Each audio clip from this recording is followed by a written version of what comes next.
Have you been trying to connect your IKEA Trot-free remote only to find that it refuses to pair with your lights or gateway? Many users encounter this issue after replacing batteries, resetting devices, or adding new smart lighting components.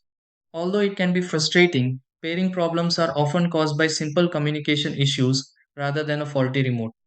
In many situations, an IKEA Trot-free remote not pairing problem can be resolved without replacing the device.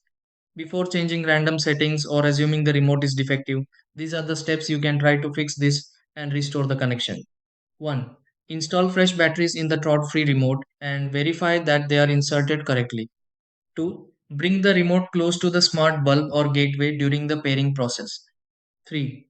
Reset the remote using the designated pairing or reset button sequence. 4. Restart the connected hub or smart lighting device if applicable. 5. Attempt the pairing process again and confirm that the remote responds properly.